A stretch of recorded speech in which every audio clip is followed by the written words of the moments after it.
Muy buenas noches, bienvenido a un nuevo programa de debate este día, jueves 28 de septiembre. Obviamente estamos echando un poco tarde por la cadena de radio y televisión que ustedes acaban de ver del señor presidente de la República. Tema de hoy día, obviamente principal, lo que fue esta aprobación de la reforma a la ley de pensiones del país. También vamos a hablar un poco del problema del incremento de los homicidios en el país, incrementos que han sido del 300% en los últimos 6 días en relación a cómo venía el promedio diario de homicidios. Presento inmediatamente a mis invitados. Recordemos que hoy es jueves, día de debate jurídico. Con nosotros Humberto Sáenz, presidente del Centro de Estudios Jurídicos, abogado de la República, por supuesto. Buenas noches. Buenas noches, Nacho. Un gusto estar de nuevo por acá.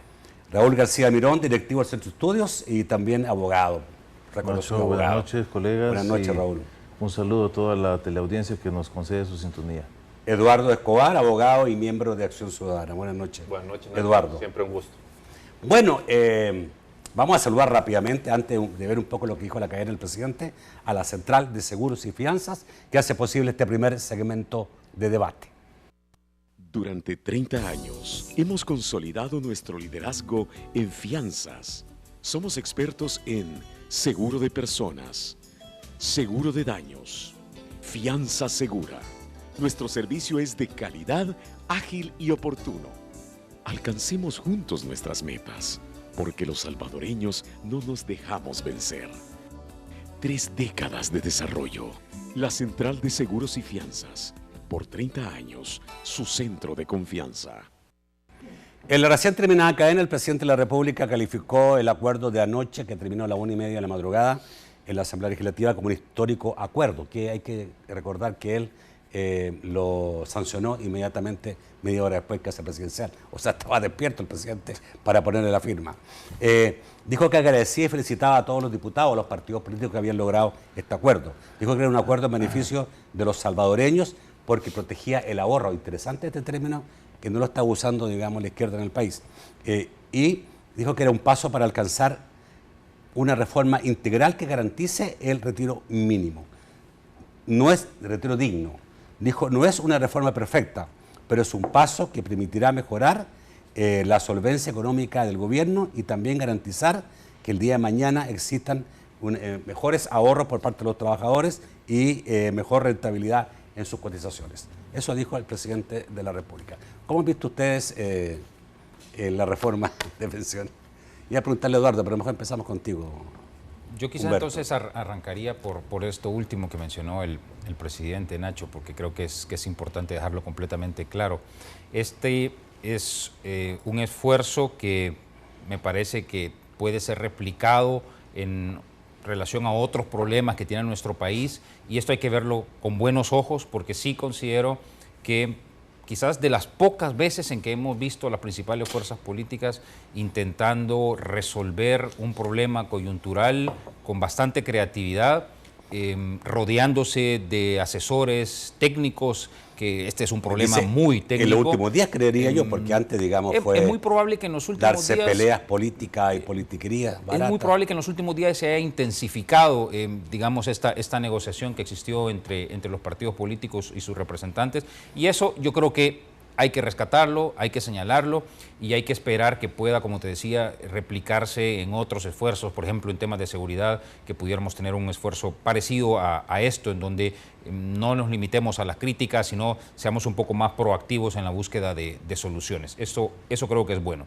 Es bueno, además, que la solución que se encontró a este problema respeta la propiedad de los ahorros de los trabajadores. También eso creo que es un tema que hay que destacarlo, poniéndolo como es adecuadamente sobre la mesa. Ahora, no es una solución integral al problema, en eso creo que hasta el mismo presidente ahora ya lo ha reconocido. Se trata de una solución a un problema de coyuntura. Esto no soluciona el problema de pensiones, ni siquiera soluciona el problema fiscal. Hay muchísimos problemas, hay más bien muchísimo contexto todavía sobre el cual tendrá que trabajarse en función del tema de pensiones y en función del tema fiscal. Pero sí resuelve una coyuntura, resuelve una situación de impago que podía habernos ocasionado problemas adicionales, y creo que la forma en que se resolvió esa coyuntura es una solución bastante creativa, que tiene algunos problemas que muy probablemente durante todo el programa los vamos a continuar señalando.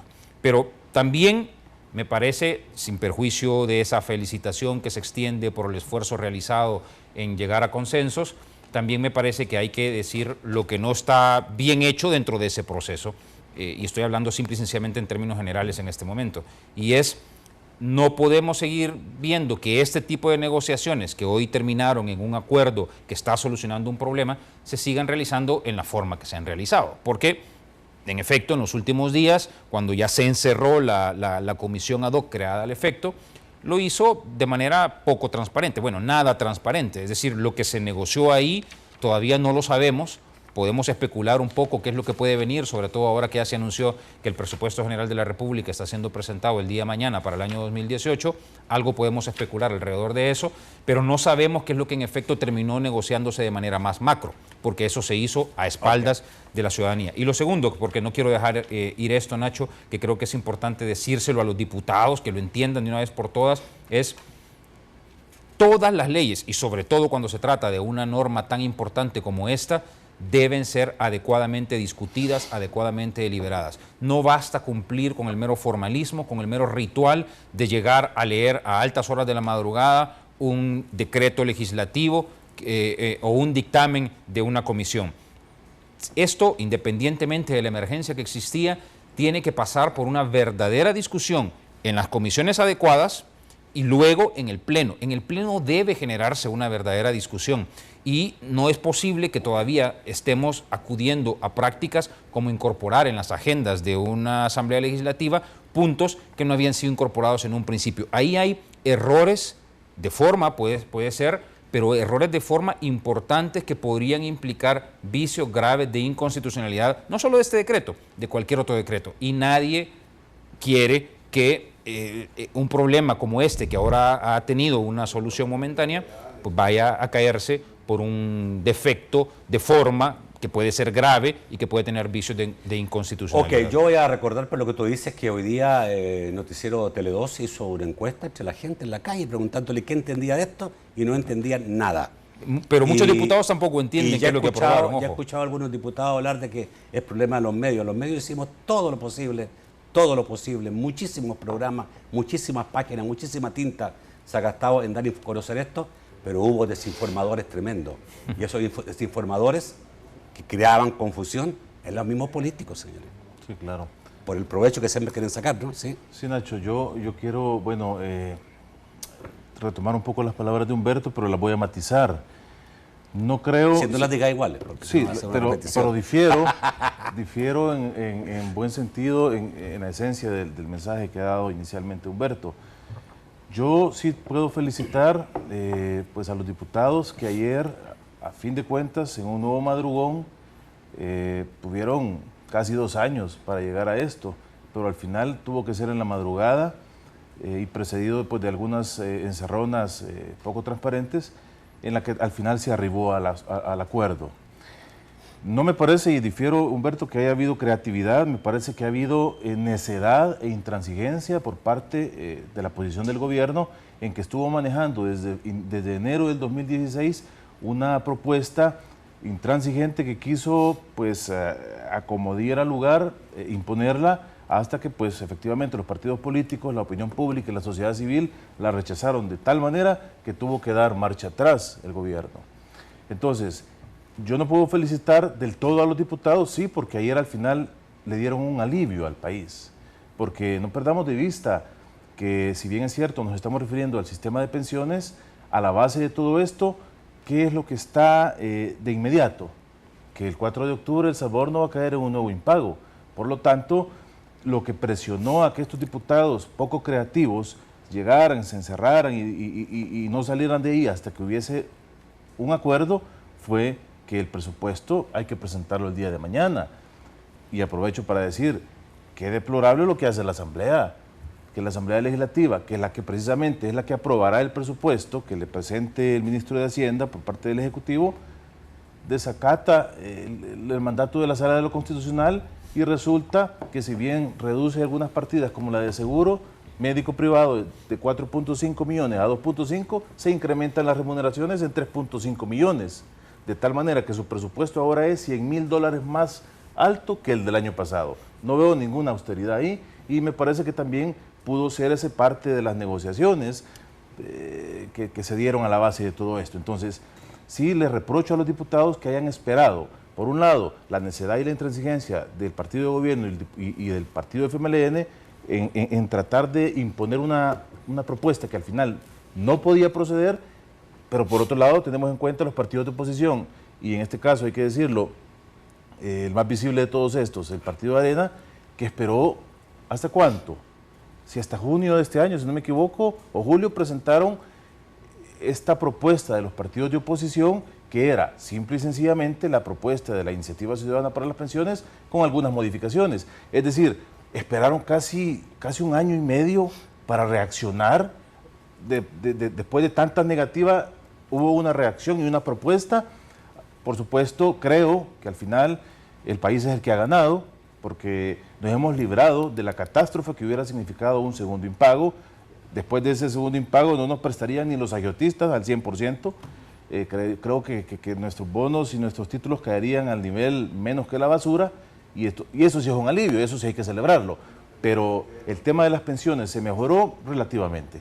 Ya lo dijo el ministro de Hacienda, Carlos Eso creo que Cáceres. hablemos en el próximo bloque, cuánto mejoró esto. Pero me adelanto y lo dijo. Y lo dijo en un canal de televisión y lo repitió en periódicos de circulación nacional, de mayor circulación. Dijo, esto es un parche. Entonces, cuando tenés a un ministro de Hacienda, que es el que ha pujado más por esto, y que ayer llegó a las 12 de la noche a la Asamblea Legislativa, al seno de la comisión ad hoc, a insistirles que necesitaba la aprobación, aunque creo que esto ya estaba cocinado porque la fecha incluso de publicación en el diario oficial ya estaba apartada.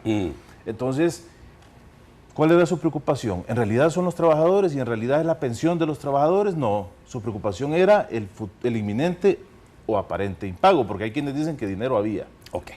Pero sí, al final, si me permite, Nacho, creo que el pueblo salvadoreño gana porque evitamos que este gobierno nos lleve a un segundo impago. Creo que El Salvador gana en general, los trabajadores van a ganar un porcentaje relativo de mejoría, pero pues el que pierde es el 80% de salvadoreños que no tiene cobertura. De ese 80% nos hemos olvidado, nadie ha hablado, nadie ha peleado, nadie ha discutido por ellos, y es el gran ausente en todo esto. Ok, ¿cuánto tiempo me queda, por favor? Estaba pidiendo la hora. ¿Me puede decir, Máster, cuánto tiempo? Para irme con... Ah, ok. Vamos entonces con Eduardo en este bloque. Eduardo, ¿cómo has visto tú esta situación? Bueno, quiero comenzar con lo que decía el señor presidente de la República. Me pareció un poco contradictorio lo que dijo respecto de que era un logro histórico el acuerdo alcanzado ayer, pero inmediatamente después dice que no se ha alcanzado una reforma integral. Que es un paso, dijo. Es un paso, pero lo histórico tal vez lo podríamos remitir al tema de que el país no vuelve a caer en el impago. Pero histórico desde el punto de vista de la protección social para la ciudadanía, ahí yo lo pondría en duda que esto es histórico. Ya han hecho referencia Humberto y Raúl al tema de la cobertura, al tema, por ejemplo, de la rentabilidad que van a tener los fondos de pensiones todavía, que obviamente en esa medida yo digo, ¿cuál es el beneficio real que se le pudo haber dado al cotizante? O sea, si al final vamos a mantener una rentabilidad del 1 punto y algo que se está pagando en este momento, no se abordó el tema de establecer mecanismos para ampliar la cobertura y otro sinfín de aspectos que tienen que ver con parámetros de las pensiones. Entonces, no sé, desde mi punto de vista, y concuerdo con lo que han dicho los colegas, esta reforma fue más pensada desde el punto de vista fiscal, salvar las finanzas del Estado, que es importante, no digo que no, pero no fue pensada desde el punto de vista de asegurar el goce del derecho a la seguridad social, que eso es lo que tendría que haber guiado esta reforma. Y aquí retomo lo que han dicho algunos de tus invitados en anteriores programas, Nacho, el tema de quien estuvo al frente de la negociación y de lograr esta reforma fue el ministro de Hacienda, no fue la ministra de Trabajo, que es el ministerio que tendría que haber estado al frente asegurando las condiciones para los... es su tema, la previsión social es el tema del ministerio. Claro, o sea, y entonces al final y que también, no sé si el ministro, no me recuerdo quién mencionó de que en 10 años de nuevo hay que volver a hacer El ministro de Hacienda lo dijo. Él fue el que dijo, ¿verdad? Esto es un parche y dijo allá por 2027. Hay que volver. Vamos a volver a estar en una situación Entonces, parecida. no estamos hablando de que tampoco hubo una solución al problema fiscal que se genera por el tema de las pensiones. Entonces, yo ahí, por eso digo, pongo en duda y no le encuentro mucho de lo histórico a este acuerdo que tuvieron ayer los diputados respecto a las pensiones. Bueno, vamos al corte, vamos a volver, no sé, si hablar un poco más de esto, vamos a seguridad, vamos Sí, a hablemos discutirlo. Hay mucho más que hablar de todo esto. ¿Qué? Hay mucho que hablar de este tema de pensiones. ¿Sí? Sí. Piensan todo lo mismo, ¿no? Sí, vamos a... Vamos al corte, ya volvemos.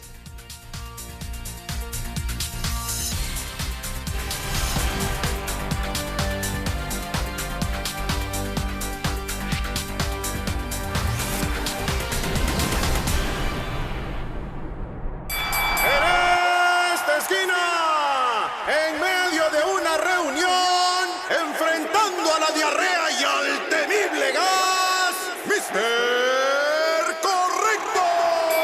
Ya no luches contra la diarrea y los temibles gases. Cortalos de una vez con intestinomicina además. Fórmula completa y con doble acción. Corta la diarrea y además los gases. Intestinomicina además de Laboratorios López, una empresa del grupo Procaps. Bandesal reconoció el aporte de sus aliados de cooperación proveedores de fondos y de manera especial la destacada gestión de las 71 instituciones financieras que intermedian sus recursos a través de créditos productivos y garantías que facilitan el acceso al financiamiento de la MIPYME en El Salvador.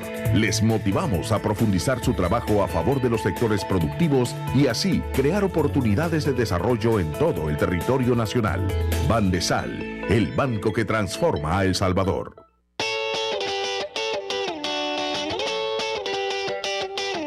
¿Querés ser mi novia? Así de rápido, así de fácil. Raspa y gana con Lotín. Tu dinero al instante. Juguemos Lotín X0. Raspando puedes ganar hasta $5,000 al instante. Encontrando 3X o 3 ceros en línea vertical, horizontal o diagonal. Y a solo 2 coras. Lotín, tu dinero al instante. Lotería Nacional de Beneficencia. WhatsApp gratis para 2 al activar persona favorita. Para que WhatsAppeen con todos sus contactos, hasta 30 días, sin usar datos ni Wi-Fi. En recargas desde 1.60. Además, te damos llamadas gratis entre tú y tu persona favorita para hablar ilimitado. Ya eres mi persona favorita. Cada minuto a tu lado es genial. Recarga tu Claro prepago ahora. ¡Claro que sí!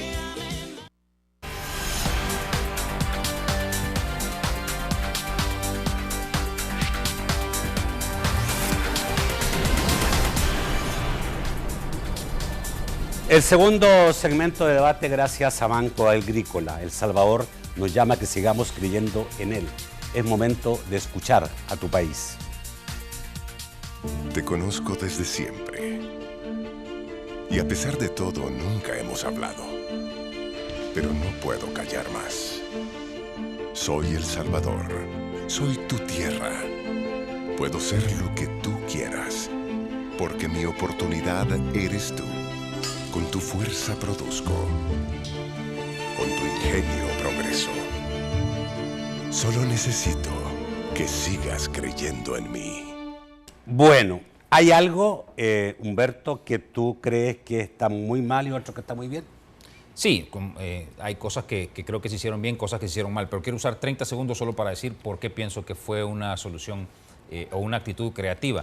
Porque es de las pocas veces que hemos visto que los partidos políticos de oposición no se limitan a criticar una propuesta del gobierno o del partido de gobierno, sino que toman la sartén por el mango y dicen vamos a presentar una propuesta. A mí me parece que eso es algo rescatable y por eso insisto que podría replicarse en función de otros problemas que son tan o más graves que el tema de pensiones. Ahora, refiriéndome al tema específico de pensiones, hay cosas que me parece que son positivas dentro de las reformas, hay otras que se pudieron haber hecho mejor y otras que me parece que están malas. Yo dentro de lo positivo rescataría que el sistema necesitaba también de ciertos mecanismos que permitieran su sostenibilidad en el futuro. Es cierto que, como ya se anunció por las autoridades, muy probablemente en 10 o 15 años estaremos revisando esto. Eso no hubiera sido lo ideal, yo estoy claro. Pero bueno, tendremos 10 o 15 años más para sentarnos, revisarlo y ajustar ya de verdad lo que se necesita y con mucha mayor profundidad. Ahora, dentro de estos ajustes, era necesario incrementar la cotización, eso es cierto, era necesario incrementar eso, era necesario poner ciertos techos. ¿Debió haberse incrementado la edad? Debió haberse incrementado la edad, sin ninguna duda, y eso no se hizo. Ese es un faltante de la reforma. Somos de los países en donde la edad de jubilación es de las menores, bueno, en comparación a la mayoría de los países. Pero sí, por lo menos se puso un techo a ciertas pensiones, que creo que es importante para darle sostenibilidad, ¿verdad?, al sistema, únicamente a los optados, a los que decidieron migrar al nuevo sistema pudiendo haberse quedado en el anterior, para decirlo de manera clara. Ahora, hay cosas que están mal, me parece, o medio bien o medio mal, depende cómo lo quieras ver. La creación de este fondo solidario, cuenta solidaria, no recuerdo ahora cuál fue la última terminología que se utilizó en las reformas. Fondo de Garantía Solidaria. Fondo de Garantía Solidaria, que creo que es una idea interesante, pero se ha distorsionado un poco su utilización, porque realmente ese fondo solidario, ese fondo de garantía solidaria, es donde más claro tú ves que lo que se intentó solventar era el problema fiscal o el problema de coyuntura, porque esto es lo que va a servir justamente para pagar las pensiones o los pensionados del sistema anterior y los pensionados que comiencen a recibir de estas personas que optaron por este nuevo sistema. Entonces, ahí hay que entender todos los ciudadanos que estamos contribuyendo, seguimos contribuyendo a el pago de las pensiones de ese viejo sistema, ¿verdad? Y que ahí va esos otros 2 puntos que se han incrementado, parte de ellos, si no es que todos, van precisamente para este nuevo esquema. También es criticable, creo yo, o medio criticable, la disminución que se le hace a las comisiones de las afiliadoras de fondos de pensiones, que pasan ahora a 1.9 su comisión. Es cierto, disminuye, pero sigue siendo una comisión alta. Y sigue siendo una comisión alta, creo yo, porque la labor que realizan, por lo menos en este momento, las afiliadoras de fondos de pensiones, es una labor relativamente sencilla, forzada, eso sí, una labor relativamente sencilla porque las han forzado a que así sea, porque las han casado con un esquema y porque las han limitado en sus posibilidades de inversión. Yo estoy claro en eso, pero hoy día las afiliadoras de fondos de pensiones tienen muy poco sobre lo que decidir, porque ya la ley les dice, usted va a invertir acá. Usted tiene el 80% de las inversiones que realiza en títulos del Estado o en títulos públicos.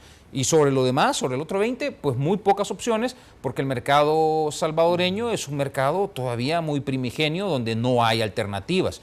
Entonces, en esta reforma no se permite todavía, que esto hubiera sido ideal y en los proyectos que se discutieron allí iba, no se permite todavía que las afiliadoras vayan al extranjero, inviertan en títulos del extranjero. Entonces, claro, se les van limitando sus alternativas. Entonces, tenemos ahí una afiliadora que hace poco en ese sentido. Y por último, con una comisión que es fija y que eso en sí mismo puede ser un error, porque no posibilita, o más bien no permite que exista una verdadera competencia entre las afiliadoras de fondos de pensión. Tengo la información de que en este caso, por ejemplo, hasta la publicidad que puede hacer una AFP tiene que ser aprobada por la Superintendencia del Sistema Financiero. No claro, pueden por sí mismos operar. Pero entonces el sistema tiene ahí un defecto, porque ¿quién de los afiliados decide pasarse de una AFP a otra? Nadie hace eso. Eso no existe. No. Y eso no debería ser así, porque las afiliadoras deberían estar compitiendo por flexibilidad un tema, porque migren esos afiliados. Hay otros temas que ni se tocaron. No, y otros temas que obviamente no se... El tema cobertura. El tema cobertura no se tocó en lo absoluto. Eso es, digamos, la mayor explicación que hay de que por qué esta es una reforma fiscal. Bueno, empleadas domésticas, personas del sector agrícola, toda esta gente, el sector informal que no aparece por ningún lado. Eso hubiera sido maravilloso, haber incluido a otra gente, los informales, por ejemplo. Eso hubiera sido lo histórico. Eso hubiera sido lo histórico. Eso hubiera sido lo histórico, que por ejemplo... Yo creo que hay una deuda histórica más que un hecho histórico. Que por ejemplo el sector de empleadas domésticas tuvieran ese acceso, mecanismos para garantizar que estas personas coticen y que puedan tener una pensión. Porque ¿qué es lo que pasa con las empleadas domésticas? No tienen, luego en su vejez no tienen cobertura de seguridad social. Exacto. Entonces, por eso decía yo al inicio, ahí es donde uno puede poner en entredicho lo histórico de este, más allá de lo fiscal, lo histórico de este acuerdo. Sí, porque yo también decía al principio que esta reforma al final pues pensó y se centró nuevamente solo en ese no más de 20% que han cotizado, porque ojo que de los cotizantes no todos son activos. Ese 20% o casi 25% a lo mejor que llega, muchos no están activos, es decir, están afiliados más no activos.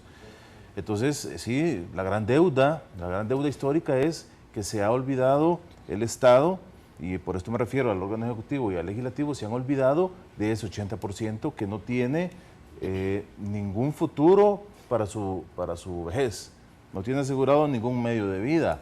Y recordemos que la Constitución es clara, el artículo 50 manda y establece que la seguridad social es de carácter obligatorio para el Estado y tenemos derecho a ella todos los ciudadanos de este país. Y ante ese derecho de seguridad social, pues parece que siguen invisibilizados la inmensa mayoría, la gran mayoría de salvadoreños. Por eso es que dentro de todo lo bueno, lo malo y lo más malo realmente es eso. Ahora, sí tienen aspectos rescatables, ya los dijo Humberto, el tema de la reducción leve, pero reducción al fin de las comisiones, que solo hay que destacar que ese 1.9, 0.9%, si no me equivoco, es la comisión real para la AFP y pero un 1% va para el seguro, para las aseguradoras el seguro de sobrevivencia y de invalidez. Claro. Entonces, o sea, no todo va a la AFP. Por eso no todo va a la AFP, es un 0.9, pero aún ese 0.9 es alto, porque como han dicho... Lo han bajado 4 veces. Por eso, porque estaba todavía más alto. Y ya lo dijo Humberto, en realidad, y lo han dicho gente que saben del tema, expertos. Yo no sé, pero lo dije. No, pero oíste bien. Yo no estoy las seguro AFPs, mira, creo que ahí ¿qué inversión hacen? Hablemos de qué inversión inicial, pero ¿qué inversión están haciendo como para que se justifique que sigan recibiendo una fija comisión por manejar la totalidad de los fondos? Sí, ojo, sí, o sea, pero ese 0.9 no es un 0.9 del 100. Yo estoy seguro de una cosa. Es un 0.9 del Yo estoy seguro de una 15. cosa. Si esto mismo lo manejara el Estado, sería mucho más caro. Probablemente sí. Tendríamos funcionarios ganando mucho más. Probablemente. Tendríamos sindicatos de la por grasa medio, estatal sería tendríamos mayor. un seguro social manejando esto desastrosamente. Pero lo satánico de esto no es que lo manejen privados. No, al contrario. Si se pensó en esto es porque podían dar un manejo eficiente. La misma Constitución te dice que debe ser con uso eficiente de los recursos. Sí creo, y lo leí por ahí en un estudio, que la media mundial de comisión para los países que utilizan estas AFPs es el 0.75, el máximo. Y muchos andan entre el 0.25 y el 0.50. Y un país como el nuestro... Bueno, 0.75, 0.90 sería la diferencia, que el resto es seguro. Sí. 0.90 realmente lo que... 0.90, pero el 1% del 1.9, ese 1 va para el seguro de invalidez y sobrevivencia. Entonces, lo que quiero decir es que todavía las administradoras de fondos de pensiones tienen un muy buen negocio y parte de esa comisión podría ir y pudo haber ido todos estos años a aumentar el fondo de los hubiera sido un techo máximo, con que hubiera eso sido un techo máximo. Entonces ellas pudieran bajarse si quisieran. Todavía creo que sí es un muy buen negocio. Ahora, ¿no te parece? Y eso por decir algo. Con Eduardo, ¿no te parece que aquí lo fundamental es buscar, es tener como objetivo una mejor previsión? Pero obviamente una mejor previsión pasa por un país que tenga empleos, ¿ya? Y que estos empleos sean con buenos sueldos, sean con sueldos dignos. O sea, la clave es desarrollo económico. Así es. Si ¿cómo vas a sacarle lustre a un país con bajo desarrollo económico, pobre? Claro. Entonces, lo que tú tenés es resultados pobres. Pero si el país tuviera pleno empleo, bueno, no pleno empleo, pero por lo menos mucho más empleo, y la gente, digamos, pudiera decir, me cambio de trabajo porque me pagan más allá, y no hoy día que no me cambio en ninguna parte porque nadie me da trabajo, no hay. ¿Ya? Así es. Entonces, eso es un problema. El factor económico en un país influye absolutamente en la previsión. Decisivo. Si me permitís, solo te robo un minuto, Eduardo, y a eso quería llegar. El otro factor positivo, la rentabilidad ha aumentado, porque ahora con la reforma se establece para los nuevos certificados de inversión provisional, no para los anteriores, para los nuevos, que será del 4.5 al 6. Pero el punto es va a ser sostenible en el tiempo, y tú lo has dicho, si la economía no crece, entonces las pensiones nunca van a mejorar. Nunca van a mejorar. Porque entonces, si tú estás cotizando el 15% de tu salario, te van a dar pensiones hasta de cuánto. Si te dan de 40, 42%, date por bien servido.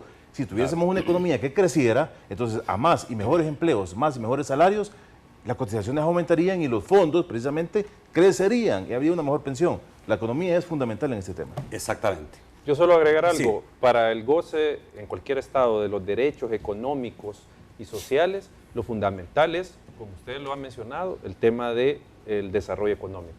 Si no hay desarrollo económico, obviamente el goce de estos derechos se va a ver sumamente limitado, porque estos derechos en general provienen, en primer lugar, del, por ejemplo, el trabajo, del nivel de desarrollo económico de un país y por lo tanto mejores salarios, mejores prestaciones, o también vemos desde los servicios sociales, salud, educación, en la medida que el Estado puede recaudar más impuestos, puede ir mejorando la cobertura del sistema de salud, del sistema educativo, etcétera, etcétera. O sea, lo que quiero mencionar es que y ese es otro tema, ¿verdad?, que no estaba tampoco en la discusión de la reforma, el desarrollo económico. Entonces, obviamente, si no hay un adecuado desarrollo económico, es difícil que una sociedad pueda tener un goce adecuado o tener niveles adecuados de goce de estos derechos fundamentales referidos a lo social y a lo económico. Entonces, ese es un tema, si se quiere, pues, de trasfondo de este asunto. Sin duda. Vamos al corte, volvemos rápidamente con el segundo tema esta noche, el incremento en un 300% de los homicidios en los últimos días. Ya volvemos.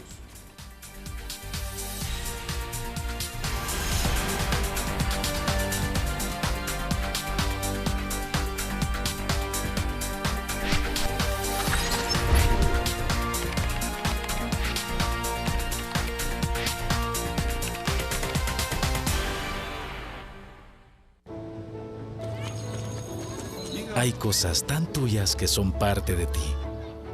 Algunas que hasta les pones tu nombre. Pero hay algo tan tuyo que te conoce, que te saluda por tu nombre y pregunta por tus hijos, que sabe que no todo es fácil y por eso cuida tu bolsa.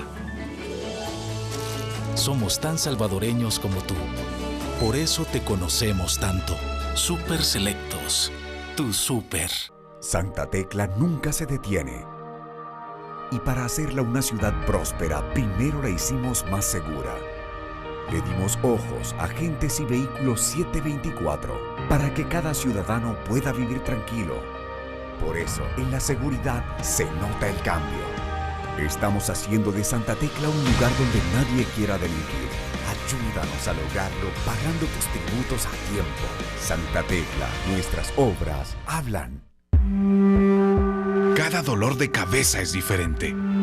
A Juan Carlos, el tráfico se lo provoca. Carla no soporta las luces fuertes. José lo siente después de trabajar bajo el sol. Cada cabeza es única y para todos hay una solución. Contra tu dolor de cabeza, Dolofin Rápida Acción. La fórmula que pone fin a tu dolor de cabeza. Un producto de la familia Dolofin. Laboratorios López, una empresa de Grupo Procaps.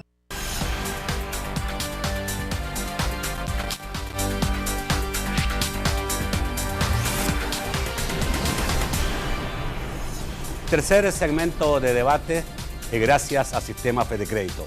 Pide a tus familiares y amigos que cuando envíen sus remesas familiares solicitan que las recibas en el Sistema Fedecrédito. Los que somos 100% salvadoreños, en familia aprendimos que la distancia solo fortalece los lazos de afecto y apoyo. Aprendimos a reconocer el trabajo y esfuerzo de quienes nos formaron. Recibe tus remesas familiares por medio de las cajas de crédito y los bancos de los trabajadores del Sistema Fedecrédito. Pago de remesas familiares, una razón más para usar la familia de productos y servicios del Sistema Fedecrédito. Sistema Fedecrédito, queremos darte una mano. Bueno, cuando pensábamos que habían bajado definitivamente los homicidios y se estaban manteniendo en un nivel de 9 aproximadamente diarios, los últimos días nos están señalando cosas totalmente diferentes. El fin de semana pasado fue un fin de semana tremendo, porque el viernes hubo 31 muertos, el sábado 40, el domingo 16, haciendo un total de 87 muertos en un fin de semana. y resulta, digamos, que pensábamos que era solo el fin de semana, pero siguió en estos días. El lunes hubo 31 muertos, el martes 23 y ayer, miércoles, 35, haciendo 89. En total, 176 muertos en los últimos 6 días, promedio 29.3 muertos por día. Esto es casi el triple, más del triple de lo que estábamos teniendo como un promedio a la baja que se había considerado. ¿Qué está pasando? Todo esto en medio de las nuevas medidas de seguridad implementadas por el gobierno, pero obviamente, ¿qué ha dicho la autoridad? Hay un conflicto entre entre una pandilla que se dividió y que están peleando entre ellos, pero algunos dicen, mire, pero el número de pandilleros muertos no significa, digamos, que haya ese problema, porque la mayoría de muertos no están siendo pandilleros, por lo menos lo decía hoy día un periodista. Es triste, Nacho, lo que está pasando y evidentemente que preocupa.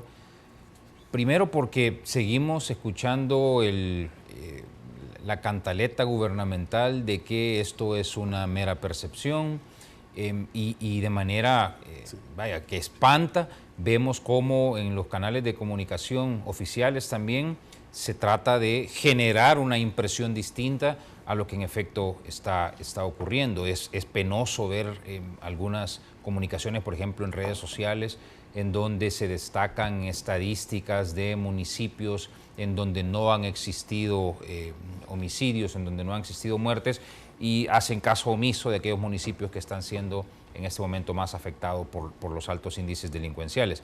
Esto muestra que hay una intención, hay una evidente intención de querer, vía discurso, vía comunicación, mostrar una realidad distinta a la que en efecto estamos teniendo. Y eso es en sí mismo un problema, porque eso no permite que se adopten las medidas adecuadas para solventar o para empezar a paliar una problemática que ya llevamos años, décadas en esto. Y lo segundo es que de repente entonces vemos ciertas medidas que se supone intentan combatir los altos índices delincuenciales y que cualquiera sin el más mínimo conocimiento o con muy poco conocimiento de qué es lo que se debe realizar para frenar las tasas delincuenciales sabe que es una medida que no tiene manera de generar algún resultado concreto. Lo que nos está afectando, sobre todo ahora en el tema de delincuencia, todos sabemos que son las pandillas, que son las maras, que son estos grupos de terroristas, y nadie con 3 dedos de frente puede pensar que sacando a los militares, que sacando a las calles las tanqueas, o no son tanquetas, sino estos carros especializados que no corran más de 30 kilómetros por hora, van a ayudar a frenar esa ola delincuencial. Yo sí creo que hay a lo menos 2 acciones muy importantes que se han dado en los últimos tiempos, que son estos golpes que ha dado la policía a grupos de financieros, toda la parte financiera, digamos. Es cierto. Creo que ahí hay un trabajo de inteligencia mucho mejor. Yo creo que aquí hay que realizarlo, digamos, más que... Pero es que tú estás... Exactamente, porque ¿por qué no entonces profundizar ese tipo de investigaciones? Porque eso sí...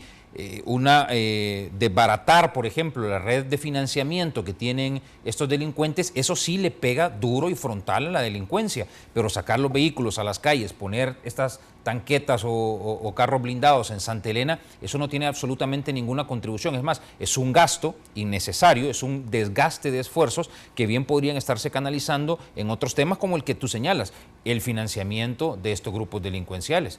Ahí sí hay mucho que realizar. El invertir además en la investigación científica y técnica de estos delitos, el poder... Yo no entiendo por qué a estas alturas no existen personas verdaderamente infiltradas en los grupos de pandilleros, de delincuentes, que puedan... Sí. Pero ¿qué resultados han dado en todo este tiempo? No conocemos absolutamente de ningún resultado concreto que se haya derivado de una actividad de inteligencia, al revés, sí se ha dado. desplegada por la... Al revés, exacto. Hemos visto mareros que se han infiltrado en la Fuerza Armada, en la policía. Pero esa labor de inteligencia que requiere recursos, que requiere, por supuesto, de asesoría técnica, eso es lo que nos estamos viendo. Raúl. Sí, yo la verdad, ya pues Humberto me robó las ideas que tenía al respecto, pero voy a ampliar. A mí me preocupa sobremanera el abordaje que hace, en este caso, el gobierno a través de del brazo de seguridad, de la Fuerza Armada, la seguridad pública, en cuanto a este punto, porque, bien, les funcionó el mensaje de la reducción de homicidios. No obstante, pues todos hemos hecho ciertas especulaciones, algunos un poco incrédulos, critican la medida, las medidas extraordinarias, y pues pensamos que estas sí podían estar dando frutos, pero yo las pongo un poco en entredicho cuando, después de precisamente lo que tú dijiste, Nacho, la operación, bueno, primero la operación Jaque el año pasado, luego la operación Escudo, que se dio hace poco, donde ha arrojado centenares de pandilleros capturados. Paréntesis hecho, ojalá que de ese centenar fueran específicamente condenados porque son debidamente comprobados los delitos. Ojalá ahí no salgan el 95 o 100% nuevamente a las calles. Pero a mí me preocupa o sea, me parece que los planes del gobierno no tienen un rumbo claro y como decía Humberto, le falta inteligencia a la autoridad para poder llevar un plan sostenido en el largo tiempo, porque después de esta supuesta calma, y eso es llamativo, calma, ¿cuál calma si habían 12 homicidios, 10 homicidios diarios? Si ahora nos espanta que hay nuevamente 25 o 40, como el día sábado. Pero aparentemente el Estado, el gobierno estaba retomando un poco el control, de lo cual falta muchísimo, el control territorial. Pero indica que el problema es mucho más grande. El problema es mucho más grande. Sea, tenemos un problema tremendo. No, tenemos un problema tan grande que, y a mí me duele decirlo, pero si las pandillas terroristas en este país hoy deciden llevar los homicidios a 100 diarios, llevan los homicidios a 100 diarios.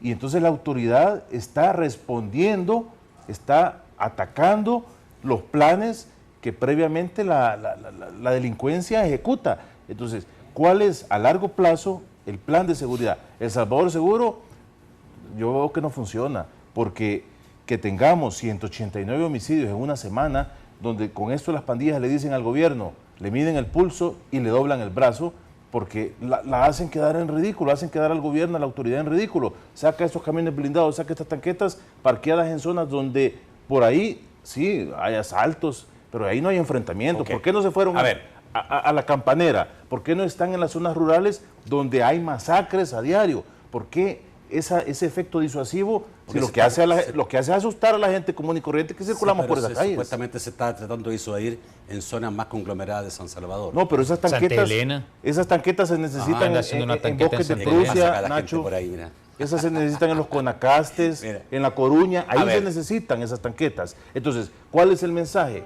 Es un show propagandístico, tiene un tinte electoral. Bueno, al final las pandillas le dicen, gobierno, o te voy a forzar a sentarte otra vez, tal vez no a negociar, pero que me hagas ciertas concesiones y que bajes tus medidas, o yo te voy a subir los homicidios a un nivel tal que no te va a quedar qué explicación dar, porque la explicación de que la MS 503 contra la MS, no nos chupamos el dedo, no son 189 pandilleros los que han muerto en una semana.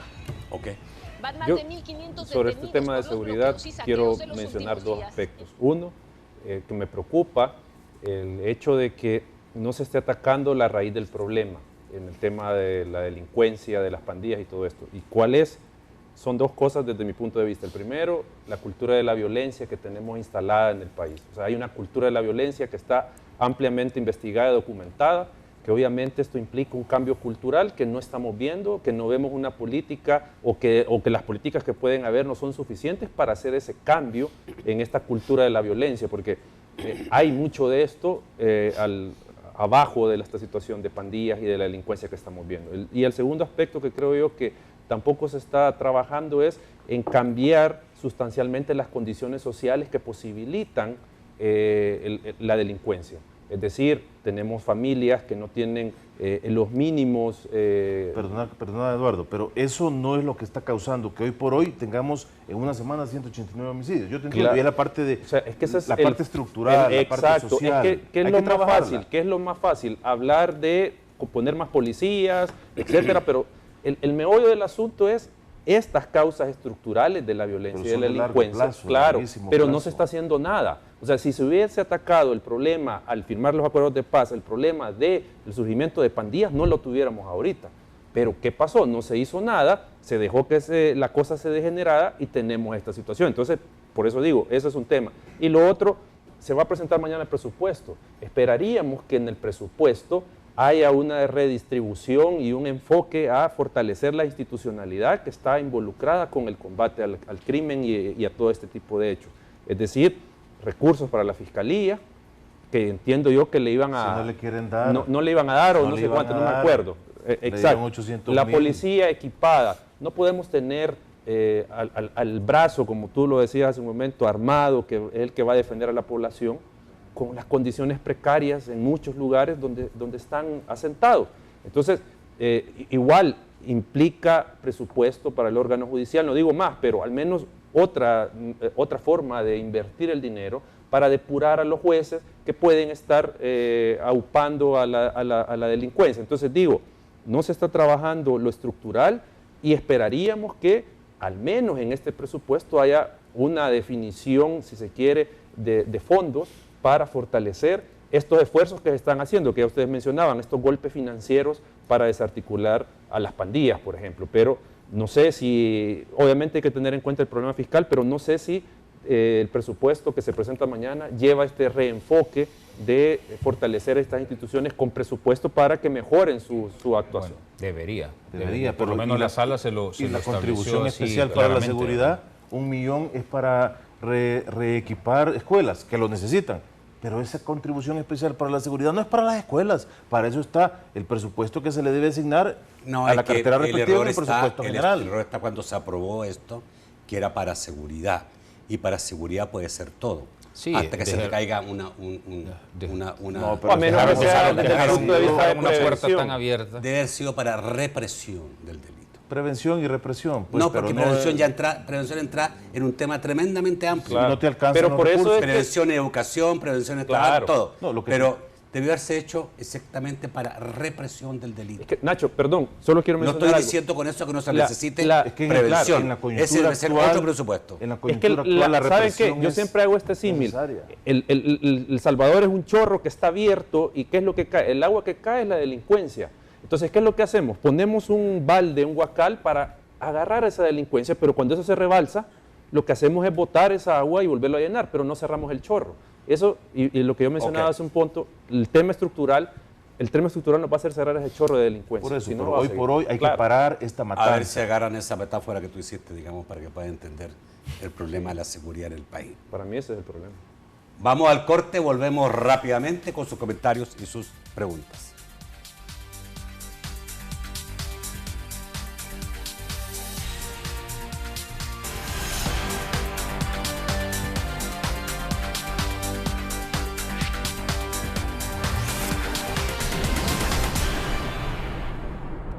Durante 30 años hemos consolidado nuestro liderazgo en fianzas. Somos expertos en seguro de personas, seguro de daños, fianza segura. Nuestro servicio es de calidad, ágil y oportuno. Alcancemos juntos nuestras metas, porque los salvadoreños no nos dejamos vencer. 3 décadas de desarrollo. La Central de Seguros y Fianzas. Por 30 años, su centro de confianza. ¿Así es como crees que un héroe se ve? Un verdadero héroe es alguien justo como mi esposa, que haría cualquier cosa por las personas que ama. Pero incluso los verdaderos héroes pueden tener molestias corporales, tales como hormigueo y entumecimiento. Con Neurobión y su adecuada dosis de vitamina B es posible aliviar estas molestias corporales relacionadas a algunas enfermedades del sistema nervioso. Neurobión, ayudando a los verdaderos héroes en el cuidado de su sistema nervioso.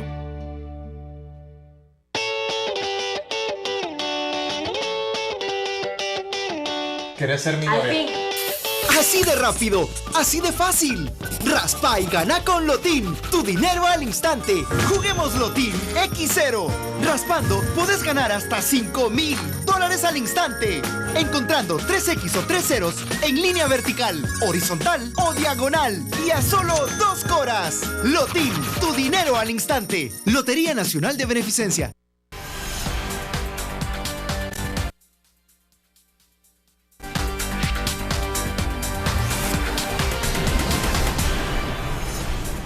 Vamos con Francisco Bonilla rápidamente. Muy buenas noches, Francisco. Un placer saludarles. Buenas noches. Dice Orlando, les consulta, ¿cuál sería la pensión de una persona que gana el salario mínimo? Es la consulta que les hace, dice Miguel Martínez. Siento que siempre son necesarias las reuniones discretas. Así fue durante las negociaciones para terminar con la guerra. Hilda Hernández dice, respecto al presupuesto de la Asamblea Legislativa, ¿qué pasaría si insisten en dar dineros a ONG? ¿Sería inconstitucional? Jorge Peñate dice, antes de la reforma de pensiones se ahorraba en mi cuenta individual el 10.8%, ahora con la reforma será el 8%. ¿Cómo está eso? Dice Elmer Castro, lo peor que nos puede pasar es considerar el tema de pensiones como un asunto terminado y que venga otra crisis y nos haga olvidar. Edwin Alonso Gómez dice, no porque ahí es donde está el cotizante garantiza que su pensión es vitalicia, durará lo que dura su existencia en este mundo material. Marta Castillo dice, el FMLN dice, no permitieron el robo de las pensiones, cuando hay baja rentabilidad que pagaron, hoy hay pensiones de hambre. Carlos Urquía dice, son estándares establecidos en la Constitución, evidenciados por la jurisprudencia constitucional, bien dicho, dice sobre que las leyes deben de ser leídas y discutidas, lo que planteaba Humberto Sanz. Dice Jorge Carranza, las AFP ya están como los puceros, se quejan del negocio, pero no sueltan el hueso, si no es rentable, denle instancia a otros. Ana Campos dice, es un madrugón que nos muestra acuerdo populista y a la vez abusivo al pueblo. Finalmente dice Mauricio Cuellar, un país con 35 homicidios diarios como hoy solo confirma que el control territorial lo tienen las pandillas y no el Estado. Vamos al estudio para las respuestas. Señores, muchas preguntas, como que les respondan, solo voy a decir que el salario mínimo de pensiones es 207, por lo tanto, si alguien gana salario mínimo, va a recibir $207. Yo solo quiero decir, perdón, dos cositas rápido. La primera es, porque se hacía alusión a que en algunos casos sí es bueno el poder tener negociaciones a espaldas de la ciudadanía. Yo sigo creyendo que no. Se ponía como ejemplo los acuerdos de paz y a mí me parece exactamente ese un ejemplo de que no se tuvo que haber realizado de espaldas a la ciudadanía, porque muchos de los problemas de los acuerdos de paz se derivan precisamente de la nula o escasa participación de la ciudadanía, que se vino a enterar de cuáles eran los acuerdos hasta que estos comenzaron a ejecutarse prácticamente. Lo segundo que quería mencionar es que, en efecto, si el presupuesto, ya sea el de 2018 que se está presentando mañana supuestamente, o el presupuesto 2017 que se tiene que presentar el 31 de octubre, o bueno, el presupuesto de ayer que la Asamblea Legislativa presentó para sí mismo, que nadie conoció y que no hubo ninguna oportunidad de discutir, si esos presupuestos incorporan partidas en las que se esté destinando fondos públicos a instituciones privadas, ese es un presupuesto inconstitucional. La Sala de lo Constitucional, en relación al presupuesto de 2007, lo dejó clarísimo que eso no se podía seguir haciendo, ni en el presupuesto que se va a presentar para 2017, ni en los sucesivos presupuestos. Así que sí, ahí sin ninguna duda que sería un presupuesto inconstitucional. Solo tal vez aclarar un poco eso, el tema de las ONG, los fondos para ONGs. La Sala efectivamente dijo que no debía suceder, salvo la excepción que se trate de ONGs que sí tengan una naturaleza o finalidad que sea compatible con los fines del Estado. Ahí tenemos, por ejemplo, ya lo hemos dicho antes, el Colegio Padre Arrupe recibe alguna asignación, la UCA para ciertos proyectos educativos que se echa a andar con el gobierno, se recibe pero que no alguna es tanto asignación. así. Pero me refiero está más vinculada a los dirigentes políticos, porque no, también es fines del Estado el prestar atención a personas de la tercera edad. Y sin embargo, la fundación creada tiene vínculos con un Ahí es donde la Sala dijo partidario. claramente que aunque fueran fines del Estado, no pueden ser con funcionarios, diputados o alguien que tenga vínculos partidarios. A ver, es que ahí había un robo. Claro que es el un robo. diputado con su poder en la Asamblea Legislativa, o sea, primero creaba la fundación, ¿ya? Conseguía el dinero en la Asamblea Legislativa, lo trabajaba a la fundación y la fundación trabajaba para él. Es un claro mecanismo de corrupción, sin ninguna duda. Y no conoce que la esposa hizo la fundación, pero le dio los fondos. No, pero es que, pero es que tú estás hablando de un caso. No, hay todos. muchos casos. Yo conozco otros. Hay muchos casos de diputados que dependían de fundaciones para hacer todas sus movidas. También decía, perdón, ya te doy la palabra, decía, ¿cómo está eso del 8%? Decía un amigo televidente. Esto ha quedado en un 15% que se distribuirá un 8% para la cuenta individual, 8.1% para la cuenta individual, un 5% para lo que sería una caja común o un fondo de garantía solidaria, y pues al final de este 5%, un 3% es el que le van a retornar al trabajador una vez se jubile, y el 2% se está sirviendo para la pensión de sobrevivencia o longevidad. Entonces así sería la cuestión. Y bueno, el 1.9 que va a devengar 0.9% las AFP y 1% para el seguro de sobrevivencia y de invalidez. Entonces no es en sí el 8%, es un 13.1%, sobre lo cual se van a devengar los ahorros para pensiones, y lo demás pues se distribuye para AFP y seguros. ¿Tú querés comentar algo? No, dale. Sí, luego la pensión vitalicia, el tema de la pensión vitalicia. Es que ya me queda tiempo, me queda con un minuto, creo. Bueno, si querés. Bueno, no, solo mencionar algo por lo que decía un televidente de las 35 muertes. Yo creo que hay que repensar ese tema en el sentido de que las medidas de prevención no necesariamente van a tener o rendir frutos hasta dentro de 2 generaciones. El niño que en este momento tiene 10 años y que todavía no ha ingresado a la pandilla, pero que vive en una comunidad de pandillas y que probablemente todavía no ha cometido ningún delito, en 2 años va a estar delinquiendo. Entonces, por eso es necesario establecer ya medidas de cambio estructural, de condiciones sociales diferentes para este niño, para evitar que en 1 o 2 años ya tenga un arma y vaya a estar extorsionando y vaya a estar cometiendo delitos hasta de asesinato. Entonces creo yo que hay que repensar estas medidas de prevención que no son para el futuro, sino que van a tener un impacto inmediato en el tema de seguridad. Me gustaría saber también cuánta importancia tiene en esto o tiene que ver el narcotráfico. Mira. Sí, también. Yo creo que también ahí hay una buena tajada. Sí, las pandillas han mutado también. Crimen organizado y narcotráfico. Sin lugar a también dudas. tiene que ver. Sin lugar a dudas. No todo es pandilla. Pero ahí está el tema de que las personas entran a comerciar drogas y a meterse porque no hay condiciones sociales. El chorro, digamos, que y no sabemos a quién están financiando, además. Bueno, muchísimas gracias, Eduardo Escobar. Gusto saludarte. Igual, un gusto siempre, Nacho. Raúl, muchísimas gracias. Nacho, muy amable. Y Humberto, por supuesto, muchísimas gracias. A usted, amigo televidente, les agradezco mucho la sintonía. Los espero mañana. Mañana vamos a hablar el tema de cabalmente de delincuencia con 2 expertos, uno un antropólogo y el otro un criminólogo, que conocen muy bien el tema de las pandillas en nuestro país. Los espero mañana a las 8. Que pasen muy buenas noches.